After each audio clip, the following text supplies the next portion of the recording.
రెండు తెలుగు రాష్ట్రాల్లో తెలంగాణ పాలిటిక్స్ అనేది చాలా హాట్ టాపిక్ గా మారిపోయిందని చెప్పుకోవచ్చు. అయితే నిన్న ఏదైతే జరిగిన కాళేశ్వరం ప్రాజెక్టు వాయిదా ఉందో ఈ రోజు అయితే హైకోర్టులో దానిపై చర్చ వేడిగా నడుస్తుందని కూడా బయటైతే వినిపించడం అయితే జరుగుతుంది. సో ఇక్కడ ఏంటంటే కాళేశ్వరం ప్రాజెక్టుపై ఏదైతే సిబిఐకి అప్పగించిన నేపథ్యంలో కూడా అయితే ఆ సిబిఐకి సిఫార్సు ఇచ్చిన ఈ కేసుని మాత్రం ఖచ్చితంగా డీల్ చేస్తున్నారని కూడా చెప్పారు. అయితే ఈ రోజు విచారణకు అందులో జనరల్ అడ్వకేట్ అయితే నిన్న ఏదైతే మాజీ ముఖ్యమంత్రి కేసీఆర్ కావచ్చు, హరీష్ రావులు కావచ్చు మధ్యంతర ఉత్తర్వులు జారీ చేసినప్పటికీ కూడా ఈ నేపథ్యంలో వాటిని జనరల్ అడ్వకేట్ కొట్టివేశారు. సో దీనికి ఇప్పటికైతే తాత్కాలికంగా స్టే వేయడం జరిగింది. According to PC goes commissioner అయితే దాని ఆధారంగా బట్టే చర్యలు తీసుకోవాలని చెప్పేసి అయితే తెలియజేయడం అయితే జరిగింది. ముఖ్యంగా ఇందులో ఏంటంటే ఇటు కాంగ్రెస్ ప్రభుత్వం కావచ్చు ఖచ్చితంగా వారిపై ఎలాంటి చర్యలు తీసుకోవద్దని అప్పటిదాకా వారిని ఏమనొద్దని కూడా చెప్పేసి అయితే తెలంగాణ హైకోర్టు అయితే ఆదేశాలు జారీ చేయడం అయితే జరిగింది. ముఖ్యంగా ఇందులో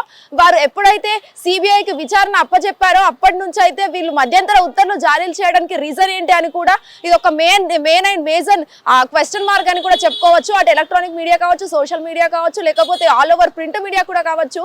అసలు తెలంగాణ రాష్ట్రంలో బీఆర్ఎస్ పార్టీకి ఏమైంది అనేది కూడా ప్రశ్న అనేది తలెత్తుతోంది. ముఖ్యంగా అటు కవిత కూడా కావచ్చు సంచలన వ్యాఖ్యలు కూడా బయటకి విసరడం అయితే జరిగింది. అసలు హరీష్ రావుపై ఇన్ని నిందలు ఎందుకు వస్తున్నాయి అనేది కూడా ప్రశ్నార్థకంగా మారింది. ఇటు ఏదైతే తెలంగాణ హైకోర్టు ఇచ్చిన పీసీ గోస్ కమిషన్ అయితే ప్రస్తుతం ఆధారంగానే చర్యలు తీసుకోవాలని చెప్తున్నారు. సో అప్పటిదాకా ఏదైతే అక్టోబర్ 7వ తారీఖు రోజు ఖచ్చితంగా వాటిని బట్టే చర్యలు తీసుకోవాలి. అది ఉన్నప్పటికీ కూడా ఎవరైతే బీఆర్ఎస్ అధినేతలు ఉన్నారో కేసీఆర్ కావచ్చు, లేకపోతే హరీష్ రావులు కావచ్చు, సంతోష్ రావులు కావచ్చు, వీరు ఎవరైతే ఉన్నారో వీళ్ళ ముగ్గురిని బట్టి ఏదైనా విచారణలో తేలితేనే తప్ప ఇంకా ఎన్ని విషయాలు బయటకు వస్తాయో తప్ప వాటిని తప్ప చర్యలు అస్సలకే తీసుకోవద్దని చెప్పేసి తెలంగాణ హైకోర్టు ఆదేశాలు జారీ చేయడం అయితే జరిగింది. ముఖ్యంగా అసలు కవిత ఏ పార్టీలో ఉందని కూడా చెప్పేసి ప్రజలు ఆసక్తిగా అదే ఎదురు చూస్తున్నారు. అటు కవిత కావచ్చు, కేసీఆర్ కావచ్చు, హరీష్ రావు కావచ్చు, అసలు ఈ బీఆర్ఎస్ పార్టీకి ఏమైంది, అటు కాంగ్రెస్ ప్రభుత్వం ఉన్న తెలంగాణ రాష్ట్రంలో అసలు బీఆర్ఎస్ పార్టీకి ఏమైంది, మెయిన్ అండ్ మేజర్ గా బీఆర్ఎస్ పార్టీనే ఎక్కువ ప్రజలు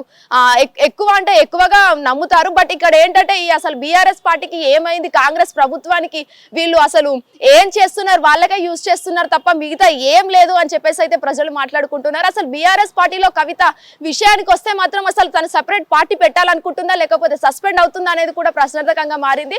ప్రస్తుతానికైతే ఈ విచారణను అయితే హైకోర్టు స్టే చేయడం అయితే జరిగింది. మరి అసలు చూడాల్సి ఉంది ఎన్ని విషయాలు వెలుగులోకి వస్తాయో అనేది కూడా చూడాల్సి ఉంది. హిట్ టీవీ యాప్ ఇందులో short news, live news, entertainment shows, movies, digital magazines తో పాటు మీ జిల్లా వార్తలను కూడా ఫ్రీగా చూడొచ్చు. ఇంకెందుకు ఆలస్యం, వెంటనే హిట్ టీవీ యాప్ ని డౌన్లోడ్ చేసుకుని ఫ్రీగా ఎంటర్టైన్మెంట్ పొందండి. Hit TV app. Hit TV app. Please download hit TV app. Hit TV app ని ఫ్రీగా డౌన్లోడ్ చేసుకుని ఎంజాయ్ చేయండి. మీకు నచ్చిన ఎంటర్టైన్మెంట్ కోసం హిట్ టీవీ యాప్ ని ఫ్రీగా డౌన్లోడ్ చేసుకుని ఎంజాయ్ చేయండి. హిట్ టీవీ యాప్ ని డౌన్లోడ్ చేసుకుని ఆస్వాదించండి, ఆశీర్వదించండి. ఇంతమంది సెలబ్రిటీలు హిట్ టీవీ యాప్ ని డౌన్లోడ్ చేసుకోండి అని చెప్తున్నారంటే ఎంత మంచి యాప్ ఆలోచించండి. అమెరికా అమెరికా అమెరికా అమెరికాలో చదవాలనుకునే వాళ్ళకి విశ్వసనీయమైన పేరు మన శౌర్య కన్సల్టెన్సీ. UK లో 1 year masters, UK లో 1 year masters, 2 years work permit up to 5 years visa. Contact Shaurya Consultancy. Contact 89851 89851.